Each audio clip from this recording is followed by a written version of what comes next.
Today, I thought I would do some coastline mapping. What you're looking at here is a map of the northwest part of Greenland and Ellesmere Island. Now you can see that Ellesmere Island, I've already done the hex or the coastline mapping for it. I'll come in a little bit closer so that you can see that it's a mess of fjords. It's a very rough coastline, and you can also see that Greenland has not been done at all. Now, the approximate coastline for Greenland at this point will be more or less along those lines. But obviously, we'll want to make better coastline than that. In fact, I want to be as accurate as I can, simply because I think it looks better. This coastline of Ellesmere took a great deal of time, and I think it pays off because I think aesthetically it's very attractive. So I'm going to just be doing a couple of segments of coastline today, just to get that impression. Now, I admit that a lot of the coastline is in effect traced. The actual tracing is then skewed to fit my projection, which causes the real Earth to look a little odd at places. But here we're looking at a piece of northwest Greenland, and on the map you can see that I've got this area here which I've already added to the map, and this area which I have not, and there's a little segment between the two of them that I thought I would draw a line for and then plot that on the map. Now I can come over here to the lines and where it says curve.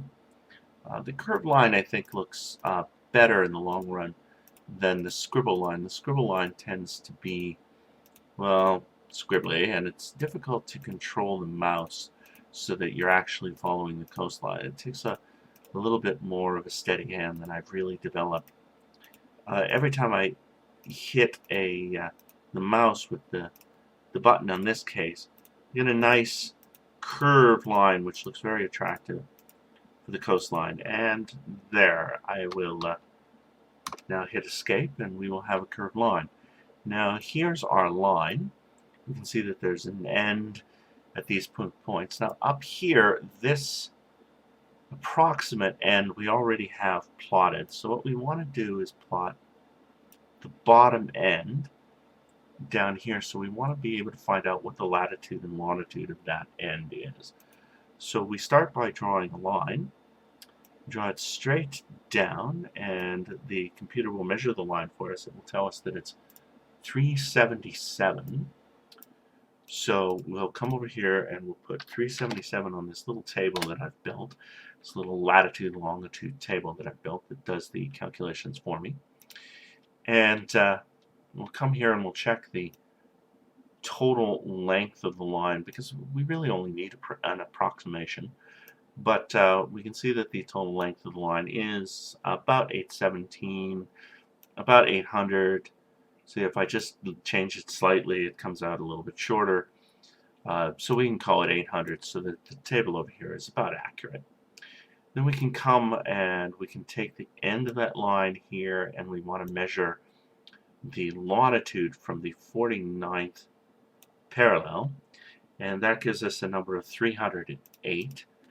So we can put in 308, and we can then check the size of this box. I more or less do this every time I'm drawing in a new line, and it says 443, so we can shorten that to 443. Remember, it is only an approximation.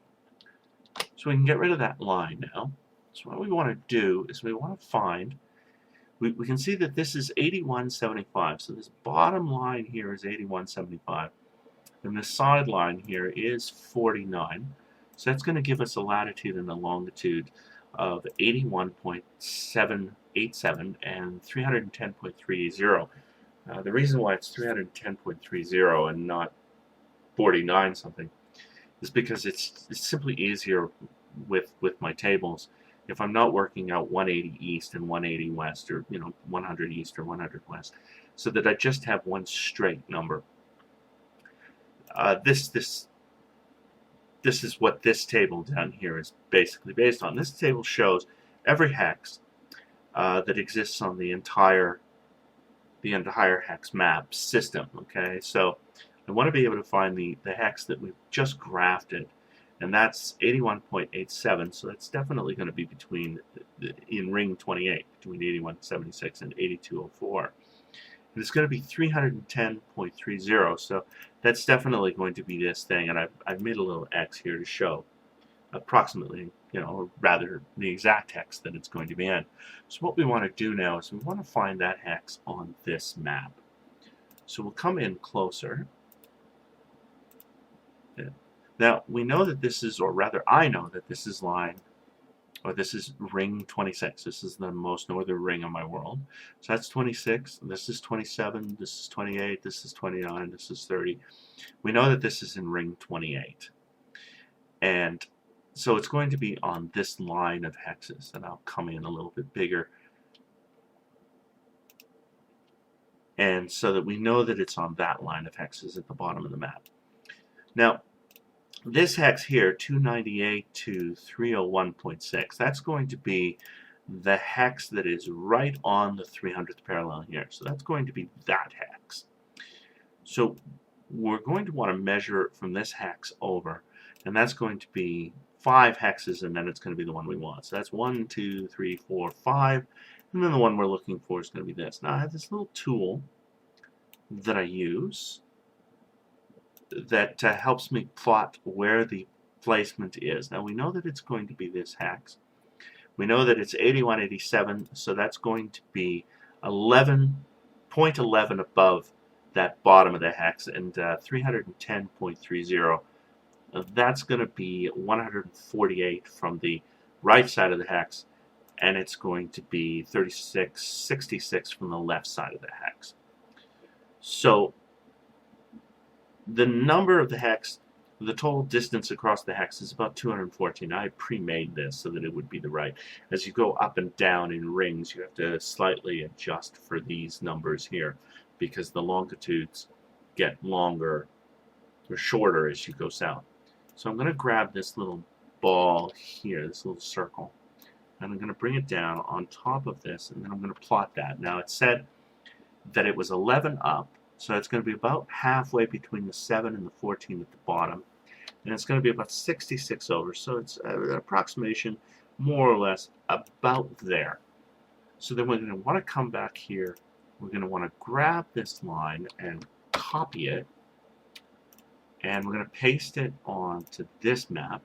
Now it's going to take a little bit, because with the debut capture software working, it's a little slow to cut and paste. So I've noticed that in the past. The main thing that I'm doing here is simply compressing the picture in a way that's different than the compression. Remember that this is a piece of the Google map. And whereas the viewer may be used to the north coast of Greenland looking a particular way, although I doubt very much that most viewers know what the north coast of Greenland looks like anyway. But these curved lines that are there to represent the latitudes, those are there to give a sense of what the picture would look like if it was on the globe. But I'm looking for what the picture would look like if it was on the hex map layout that I'm using for my world. So this has a tendency to skew the shape of the lines a bit. Now I know that this top of the line, which is now pasted in, is going to match up with that circle, and that the bottom of the line is going to match up with that circle. So I'm going to want to lengthen this line so that it is long enough to reach for the 2 circles. And rather than simply twisting the line, I'm going to want to change its angle so that I can match it up to the 2 circles in that way. And that's more or less, it's pretty close. I tend to get pretty anal, but I like the bottom line and the top line to each be within the circle that I've drawn.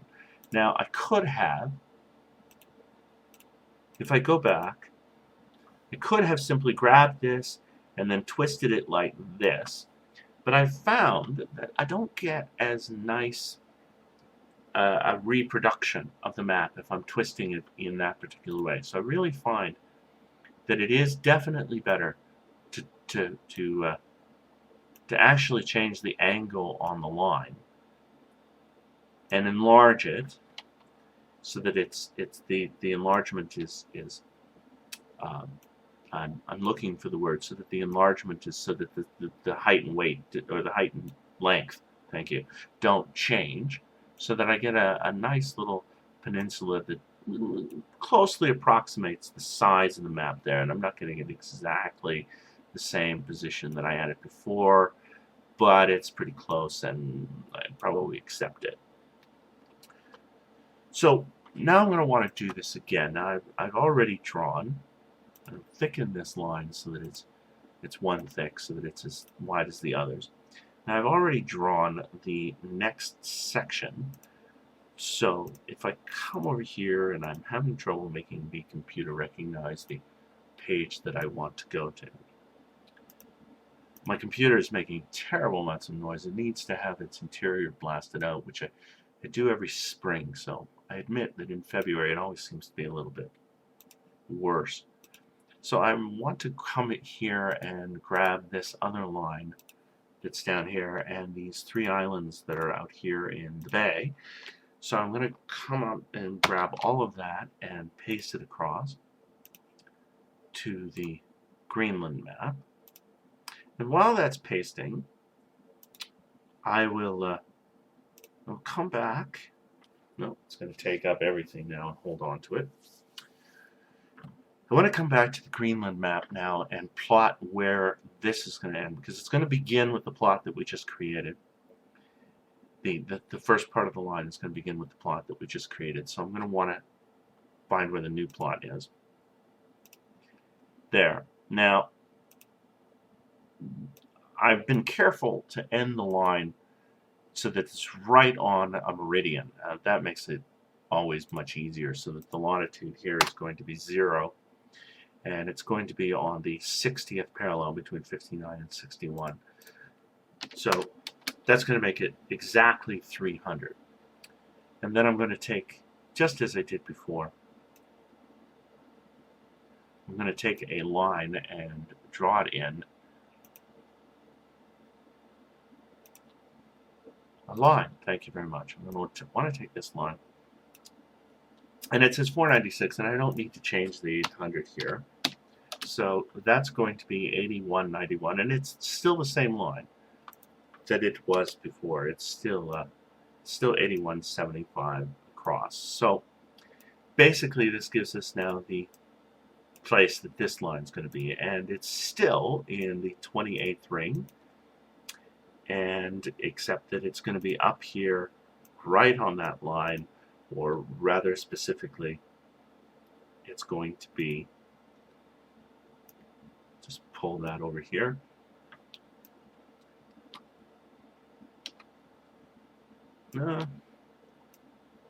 Usually I do this on 2 screens, so that it's a little bit tight to have to do this on just one computer screen. Anyway, so let me blow that up, and now I'm going to want to take this little bubble, and I'm going to want to bring it over here. The 8175, 8191, that's going to be 15 above 8176. So that's going to make it just a little bit above the 14 on there. So it's just a little bit above, and then it's going to be dead center because it's going to be 300, which is right on the orange line, which represents the 300 parallel. Now I can move this tool off to the side, and I can come out a bit. And now I'm going to want to take this coastline that I've traced, that I traced at an earlier time, and I'm going to want to pull it straight across, again keeping it the same approximate dimensions until it's as big as it needs to be to fit between those 2 lines. And then I'm going to want to line it up, a little finicky. I want to line it up so that it more or less matches, and I see I'm having a little trouble getting that exact sweet spot. All I really need to do is get close. And then at the end, I don't mind doing a little tiny tweak the cheating way. And then I can get rid of that little dot. Now, what I would normally do is I would just continue with the coastline. I'll come back, and you can see that we've added this little bit so that it more or less conforms to the coastline that we have here. It's a close approximation.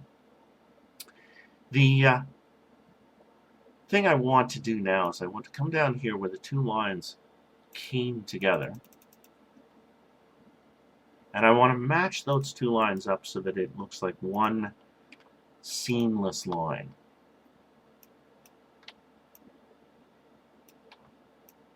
So I'll just tweak it around a little bit. Come and tweak the other one as well.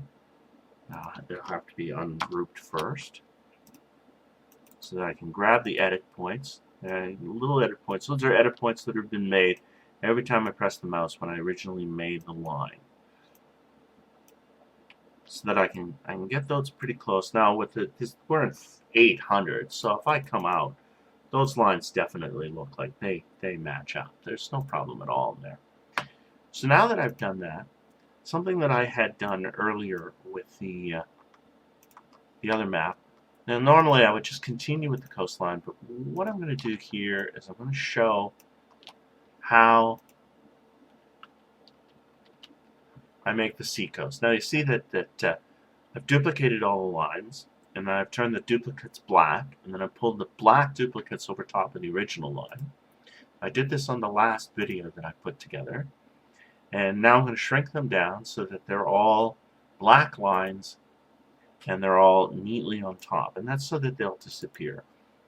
Now what I can do now is I'm going to want to take this line here. Now this is the I'm going to wrap it backwards over top of the island so that it makes a circle all around the island except for one small part. And then I'm going to want to make, grab, there's a bit of the right color that's over here, so let's go grab that color. Now here's our island, but the thing is if I keep pulling this around so that it exactly matches over the island, you'll see that where it overlaps itself, it goes white. And we don't want that. So I'm going to simply leave a place on the island where it doesn't match up. And then this is our sea. And if I grab the island itself and bring it to the front, and then I can get rid of the line that makes our sea, and there's our sea coast for the island so that it's nice and pretty, and there's the blue. Now I'm going to do this same thing with this line over here. Now here's the beginning of the point. It matches up where we previously created our earlier line. So we're going to make this point. We're going to bring it over, and I'll move it to the front. And I'm going to make this line here. I'm going to cross over the coast with that line, and then keep it off the island because we don't want the island to be blue. Remember, we're drawing a blue circle here. I can see that a little bit of the blue on here was leaking inside the island, so just fix that. We're going to want to bring this over and keep it off the land side until it neatly matches up, and you see we're keeping in between the islands, and we'll bring it all the way around here. Now what we do need to do is we need to make sure that any hex which is going to be partly land, that the whole remainder of the hex is covered in sea, and I'll show you why in a little bit. First of all, I want to wrap this up so that I match it up to here, and we're not going to worry about this next hex, this last hex, because that's where the islands, or the next coast is going to continue. So we need to put a little point in there to get rid of the curve that's going to leak off. And now we can color that blue, and we can get rid of the background, and then it's just showing the line here. But if I get rid of if I tap it so it doesn't show the lines, you can see that it disappears. The two shadings that we've done have perfectly blended into each other, so you can't see where the line is. That it all looks very nice. So let me put that back so we can see where those lines were. Now, I'll come back and I'll do that in a little bit, but what I want to point out, if this island, or this particular hex, is going to be colored, because say I want to color it so that it's it's gray, okay? Well, if this outside coast that's meant to depict the sea doesn't completely cover this hex, then that gray is going to be evident on the other side. So what I need to do is I need to pull this around so that it covers the hex. And then the only thing that will appear on the map is this little corner of the hex down here, which is what I want. Now, any hex that is, I still want to be able to measure hexes on the map. So any hex that is entirely sea, what I do with that, and now the computer's dragging at me and pulling at me and just sort of being a pain. But what I want to do with a hex like that is I want to color it the same color as the sea, and I want to color the outside edge of the hex. I want to color that the same color as the sea coast.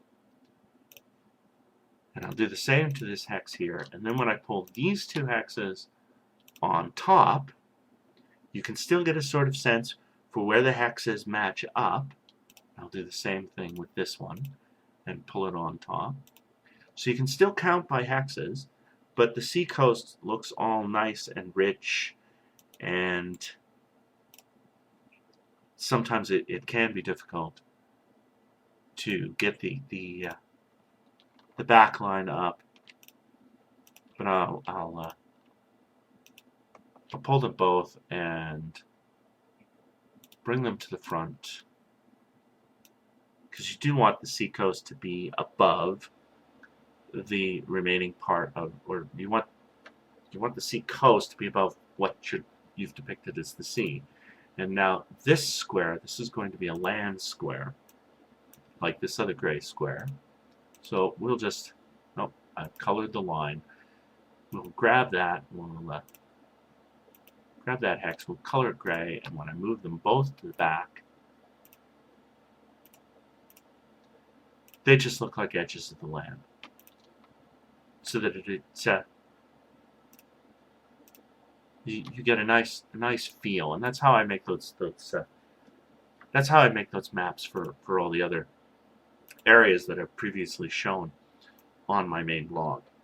So this is simply what I would be doing for all of these areas. Is I would be then coloring this in the same. I'm going to use that color in the background, and then I would be doing the same thing with this. See, and one thing I can do is I can go backwards with this, and I'm making points. So I'm overlapping what I've already done, except for that one little section. And then I want to make sure I get all the way around the hex.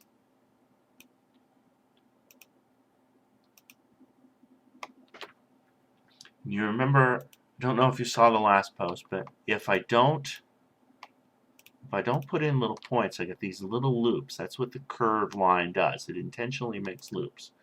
So you want to put in extra points, and then it gets rid of those extra loops, like I'm going to do right there. So now I just have this one piece that's there. Now, if I come down with this tool, or the line tool, and it says more lines, and I go apply to new shapes, then when I draw a new line, and I'm going to draw a new curve here, and I'm just going to make this curve match right up there, and then it's just going to make that section. See, and now there's that. And I'm going to color both of these new curves the sea color, and then I'm going to get rid of the edges, I'm going to pull the island from the background. I'm going to pull it to the foreground. And then I'm going to get rid of the lines by taking the option where it doesn't show lines. I'm going to put this hex into the background because it's, and I'm going to put this hex into the background because it's showing on the top, and now I'm beginning to think it's just a ghost thing from the program. And I'm going to come out. Don't know why the hexes are showing those lines. There we go. Now it gets rid of all the hex lines except for that one there. And you see that the sea is now this nice seamless shape. And you wind up doing this all the way around the map. And that gives you the nice pretty sea coast. And that's how I do my maps. And this is what I was talking about when I was saying about getting the layers right. Because you want to make sure that the edges of the sea coast are above the sea itself. You want to make sure that these main sea hexes are above the sea coast. And then you want to make sure that all the labeling is on top of this. And if I were to have a river that was in this area, we'll just suppose that I draw a river in. We'll just say that it starts at this hex, and we're just going to draw a river here. And we'll make sure that it's the same color and that it's 1 point in size. Now we don't want the edge of the river to go over top of the sea. So you put the river to the background, and then you want to make sure that the back hexes are then behind the river. So when the river comes to the sea, it just goes in nice and seamlessly into the sea, and it looks all very natural and correct. So it's this sort of layering that you want to work on to get your maps to look the best they can when you're drawing them with the publisher tool. Now obviously you don't have to go through all the process of stealing the actual shape of the coastline off the earth, but you can sit here and simply draw in these coastlines as you're working, and you can create the sort of feeling that you want by just pulling those coastlines, by going in and grabbing the points. You can pull those coastlines so that they're as detailed and specific as you want. And then I've shown you how you can draw a sea map over top. So I hope that's helpful. I hope that gets a lot of the interest across. And I hope you go and try and do some of your own coastlines. And I will get back to doing Greenland myself.